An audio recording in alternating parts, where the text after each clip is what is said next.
நான் ஆரம்பத்தில் சொன்னல, இந்த எபிசோட ஸ்கிப் பண்ணாமல் கடைசி வரைக்கும் பாருங்க. கடைசியில் தான் மெயின் மேட்டரை வச்சிருக்கேன். அந்த மேட்டரை தான் நான் இப்போ சொல்ல போகிறது. ரொம்ப ரொம்ப முக்கியம்.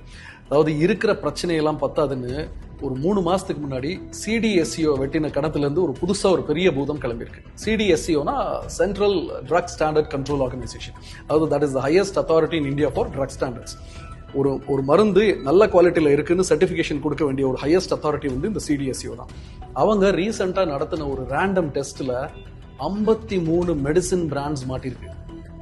இந்த 53 மெடிசின் பிராண்ட்ஸும் என்ன மாதிரி மாட்டிருக்கு அப்படின்னா, The Central Drug Standard Control Organization, or CDSCO, has released its latest monthly drug alert list, flagging 53 drugs are not of standard quality, or NSQ.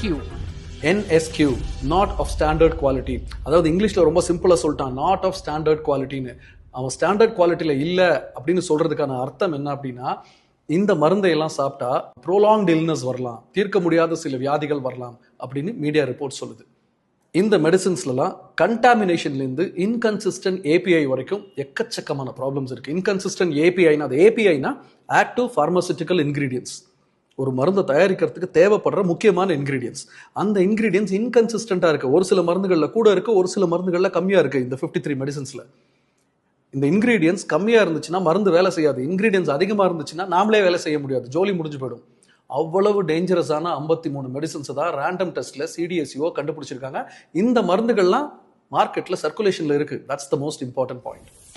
If I'm consuming vitamin D or a paracetamol, then how do I know? Because Monter LC is for allergies, I take it regularly. How do I know if my drug is of the right standard, that it's not spurious or of substandard? There is no way absolutely a consumer can know whether the drug is counterfeit or not, and neither the doctor can know. கேட்டிங்களா? கடையில் போய் ஒரு மருந்தை வாங்கினா அது சரியான மருந்தா தப்பான மருந்தான்னு நம்மளால இல்லை, ஒரு டாக்டரால கூட கண்டுபிடிக்க முடியாதுன்னு ஒரு டாக்டரே சொல்றாரு. இதுல ரொம்ப பயப்பட வேண்டிய விஷயம் என்னன்னா, இந்த மெடிசின்ஸ்லாம் ஏதோ ரொம்ப ரேரான மெடிசின்ஸோ நம்ம கேள்விப்படாத மெடிசின்ஸோ இல்லை.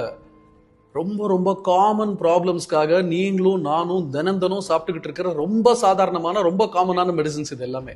என்னென்ன மருந்தெல்லாம் மாட்டிருக்குன்னு பாருங்க. Calcium and vitamin D3 tablets IP, Shelcal 500 normal calcium and vitamin டெஃபிஷியன்சிக்கு கொடுக்குறது. ஆல்மோஸ்ட் எல்லாருமே சாப்பிட்டுருப்போம்னு நினைக்கிறேன். Amoxicillin and potassium clavulanate tablets, மெக்ஸ்கிளாவ் 625 சில காமன் பாக்டீரியல் இன்ஃபெக்ஷன்ஸ்க்கு கொடுக்கறது. டெல்மி சாட்டன் ஹை பிபிக்கு கொடுக்குற மருந்து. எத்தனை பெரியவங்க இதை சாப்பிட்டாங்களோ தெரியாது.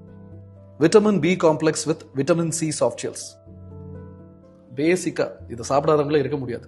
பான்டோப்ரசோல் gastro resistant and domperidone prolong release capsules. அது ரொம்ப சிம்பிளா சொல்லணும்னா பான்டி. இந்த எப்பெல்லாம் நீங்க ஆன்டிபயோட்டிக் சாப்பிட்றீங்களோ அப்போ டாக்டர் சொல்லுவாங்க, காலையில் அதுக்கு முன்னாடி ஒரு பான்டி ஒன்று போட்டுக்கோங்க அசிடிட்டிக்கு அப்படின்னு சொல்லுவாங்க. ஸோ ஆன்டிபயோட்டிக் சாப்பிட்டவங்க யாருமே பான்டி சாப்பிடாம இருந்திருக்க முடியாது, அவ்வளோ காமன். மான்டேர் எல்சி கிட், இது குழந்தைங்களுக்கு கொடுக்கறது. இதை கூட விட்டு வைக்கலாம் அவங்க. லாக்ஸ்நாம் சொல்யூஷன் கான்ஸ்டிபேஷனுக்கு கொடுக்கறது. பஃப்லாம் forte suspension, ibuprofen and paracetamol oral suspension. அதாவது பிறந்த பேபிஸ்க்கும் சின்ன குழந்தைங்களுக்கும் கொடுக்கறது. எங்கெல்லாம் விளையாடி இருக்கானுங்க பார்த்தீங்களா? இந்த மாதிரி ஒரு 53 மெடிசின்ஸ் மனுஷன் சாப்பிட்றதுக்கு லாய்க்கு இல்லைன்னு நம்ம ட்ரக் கண்ட்ரோல் அத்தாரிட்டிஸ் கண்டுபிடிச்சு ரிப்போர்ட் வெளியிட்டு இருக்காங்க. அதுக்குள்ள இதை எத்தனை பேர் நம்ம ஆல்ரெடி வாங்கி சாப்பிட்ருப்போம்? எத்தனை பேர் நம்ம வீட்டில் இருக்கிற குழந்தைங்களுக்கு பெரியவங்களுக்கு இந்த மருந்து எல்லாம் கொடுத்துருப்போம்? தெரியாது. யார்கிட்ட போய் கேட்கறது?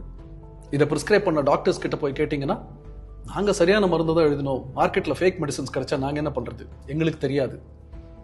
இதை தயார் பண்ண பார்மசூட்டிக்கல் கம்பெனிஸை கேளுங்க, இதெல்லாம் எங்க மருந்தே கிடையாது, நாங்க தயாரிக்கவே இல்லை, எங்களோட பேர் போட்டு ஃபேக்கா ஸ்பியூரியஸா வேற யாரோ தயாரிச்சு வெளியில வித்துக்கிட்டு இருக்காங்க, ஸோ எங்களுக்கு தெரியாது. வாங்கின பார்மசியில போய் கேட்டா எங்க கடையில தப்பான மருந்தே கிடையாது, ஸோ எங்களுக்கு தெரியாது. தெரியாது தெரியாது தெரியாது, யாருக்குமே எதுவுமே தெரியாது. ஆனா எங்கேயோ யாரோ தெரிஞ்சே இந்த மருந்துகளை தயார் பண்ணிக்கிட்டு இருக்காங்க.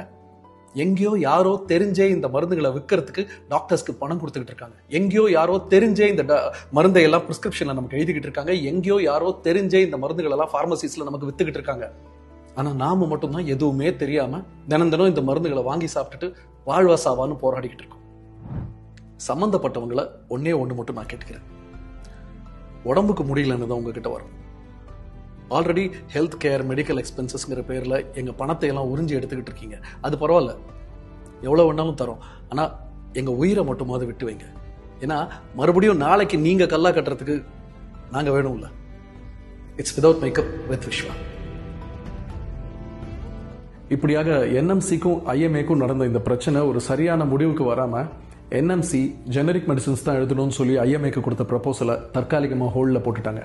ஸோ இது இந்தியன் மெடிக்கல் அசோசியேஷனுக்கு கிடைச்ச ஒரு தற்காலிக வெற்றின்னு கூட சொல்லலாம்.